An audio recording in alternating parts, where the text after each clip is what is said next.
Coffee in the cup is the most easiest way to brew delicious coffee at home. The best part of it that you don't need a lot of experience and expensive equipment. Maybe you know your preferences in the coffee, but you don't know how to choose the ground size, the temperature, or roast of your coffee. So we're going to talk about it in this video. At first, let's talk about the roast. Basically, we have three main types of roasts: dark, medium, and light. Of course, we have a lot of different varieties, but today we are talking about the basics. The middle roast is the most beloved one because it has chocolate notes, citric notes, and it's balancing between the world of dark roast and the light roast. The dark roast is for those people who really likes dark chocolates, peanuts, roasted almonds, and the light roast is mostly quite acidic and sweet. It has more floral, citrus notes in it. Most coffee in the market is actually Arabica. We have some blends. There is mix of Robusta and Arabica. This is a special Italian blend that we mostly use in espresso world. What is Robusta?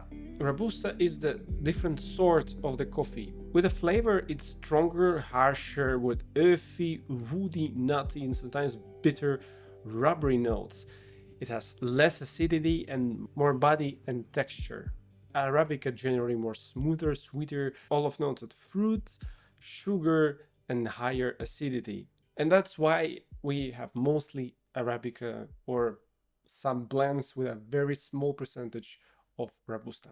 But Robusta is not that bad. Actually, nowadays in a specialty coffee world, there is a lot of roasters who is trying to make a light roast of Robusta. Maybe in the future we're going to see a new kind of blends with a Robusta in it.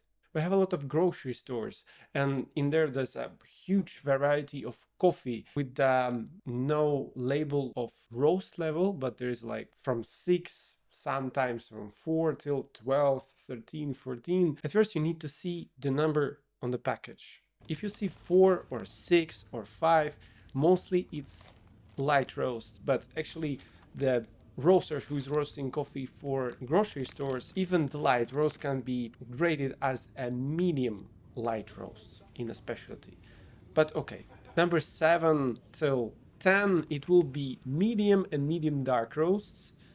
These are the most beloved one, and from 10 till, I don't know, 15 sometimes, like 14 or 12, it's dark and super dark roast that can be just bitter and just earthy and just very bad.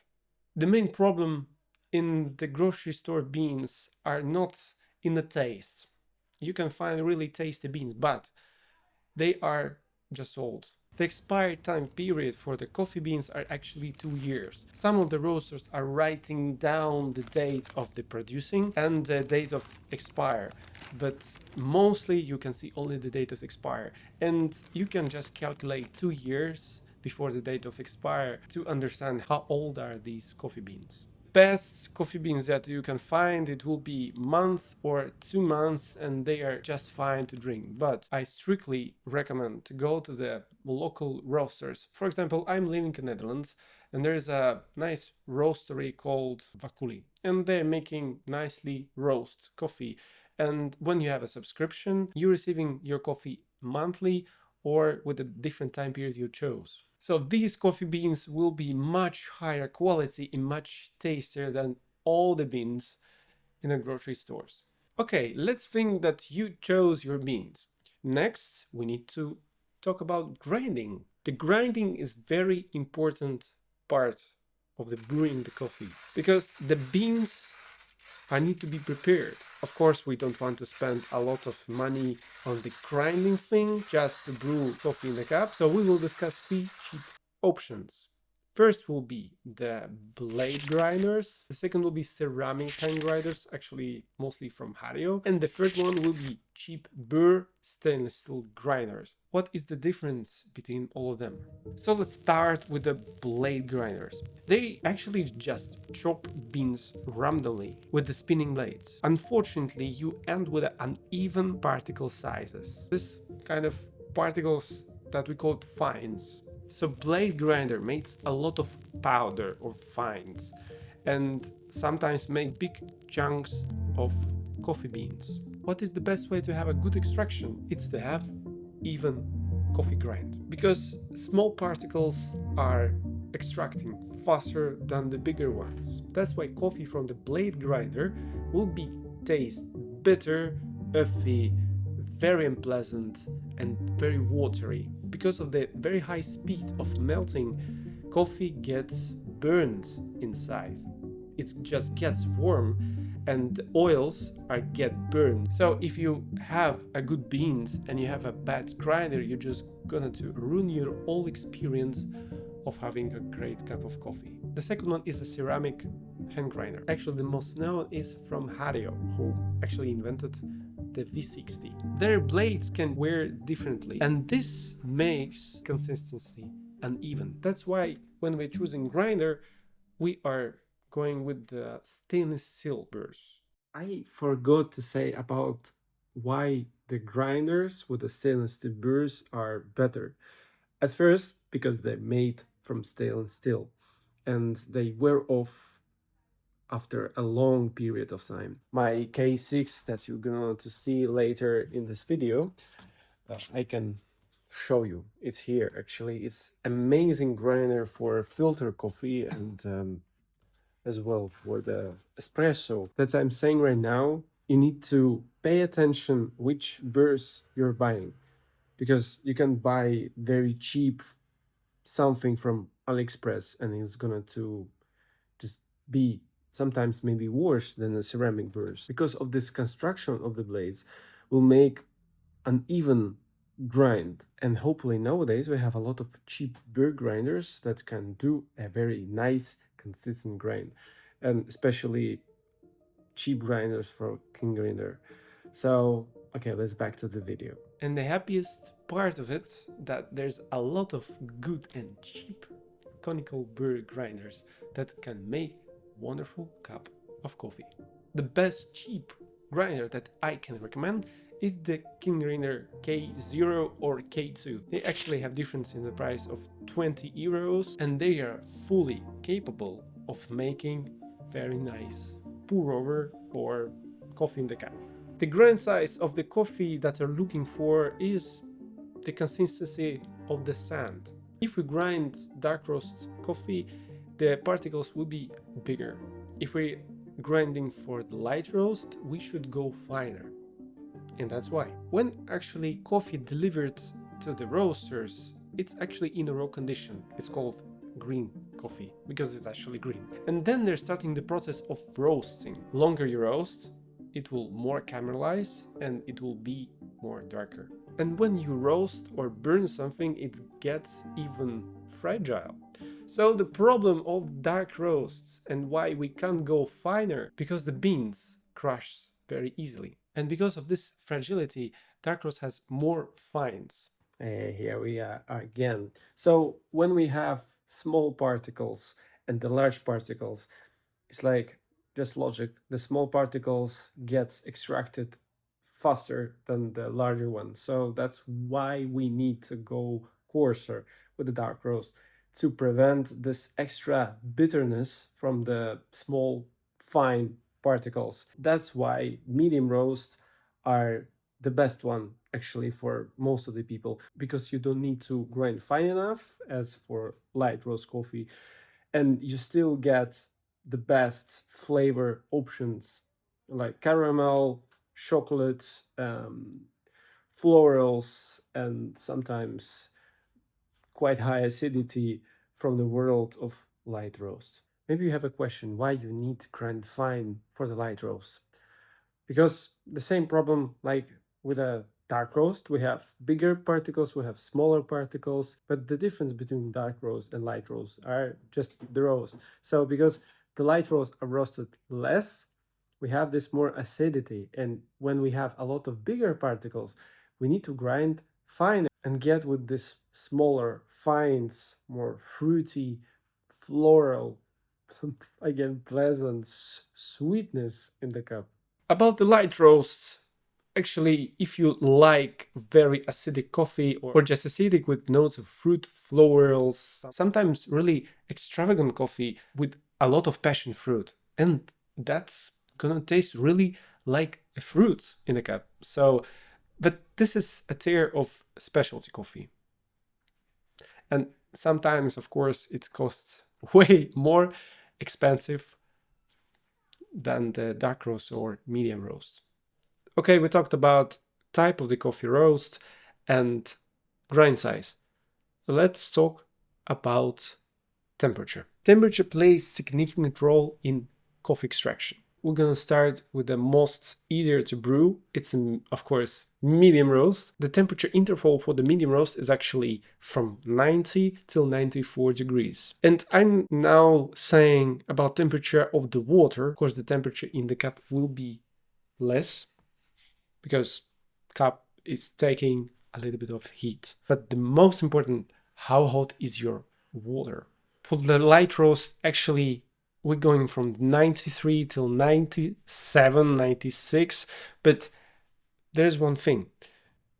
I visited some of the specialty coffee roasters and they brewed light roast. And then I asked them which temperature they used for, and they said 91 degrees. So these intervals of temperature are mostly the startup point. So you can have a lot of variety. So if you don't like this set of temperature, you can go lower or you can go higher and experiment. The best thing in the coffee that this is the world of experiment. And the last one is the dark roast. Actually, I recommend to go from 85 till 90, and in the really dark roasts from 80. You just need to understand neither of these coffee roasts are bad or better. You just need to extract them fine. For example, dark roast we brew with the lowest temperature, and if we gonna to brew it nicely, we will have in the flavor profile we can get dark chocolate, dry fruits, wine notes. But the common problem that sometimes people are just not having these flavors because they're just killing with the temperature.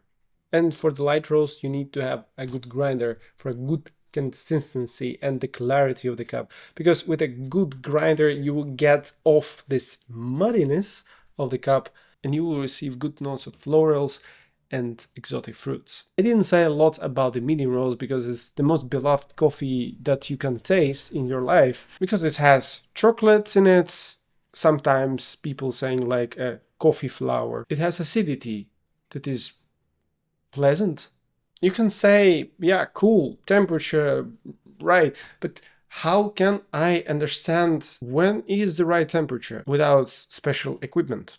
There's two options, or you buying a thermometer that is here, actually.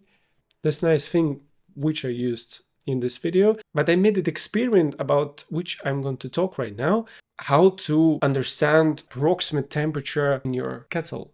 So I have today my wonderful kettle from the timer with the 100 degrees Celsius, but the best way that there's a thermoprobes in it so I can see temperature. Easiest way to cool down is to open the lid and wait a little bit. I opened the lid from 100 degrees and waited about 6 minutes. 96 degrees we got at minute and 20 minutes. The medium roast 93 degrees Celsius, 2 minutes and 30 seconds. Dark, it is 90 degrees. We reached at 4 minutes, and temperature for the extra dark coffee we achieved at 6 minutes. So you can see that actually if you just will turn on your timer, you can approximately achieve this temperature and to brew your coffee with your perfect water. Of course, it's approximate. This video is achieving to make your coffee as easy as possible and as tasty as possible. There's my recipe for today. At first I will measure 18 grams of light roast. I'm gonna grind with my grinder K6. The grind size for today will be a texture of the sand. For the light roast coffee, I need to notice that we need to preheat the cup. But actually for the light roast, I recommend to preheat twice. And especially it's noticeable for the bigger cups because they are bigger, they absorbing more heat, so your water gets colder faster.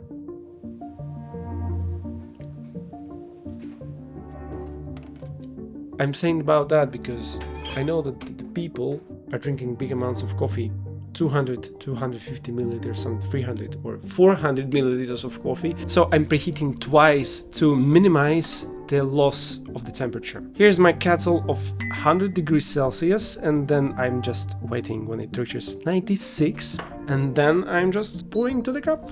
Important moment, now we need to wait 4 minutes for the coffee begin to extract. You should not stir your coffee for these 4 minutes. You just need to have your water and just leave it for 4 minutes.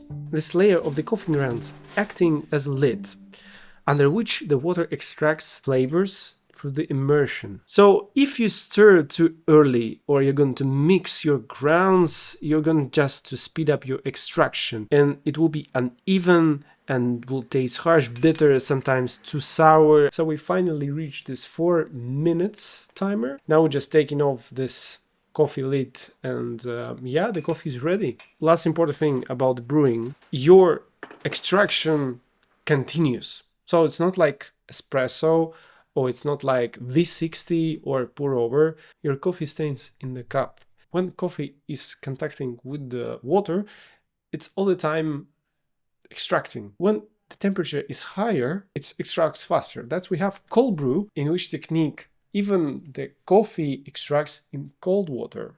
You're brewing right now the same time with me, and after 4 minutes you don't like the taste. I recommend you to wait a little bit, like 2 minutes more, so the temperature will go a little bit lower. When the temperature of the water and the coffee is too hot, it just sometimes mutes the flavors of the coffee, and when it gets lower, notes are getting more clear. This was my first video on this channel about the coffee, and I hope I made this information a little bit more clear, and you can now go and try to make your tasty and delightful cup of coffee. So this is all for now. I wish you a good day, and I wish you to have tasty, delicious and pleasant cup of coffee every day. Ciao. And if you watched till here, till the end, you're actually my hero. Thank you a lot. Don't forget to subscribe to my channel and keep checking for a new beautiful short. I see you in a bit.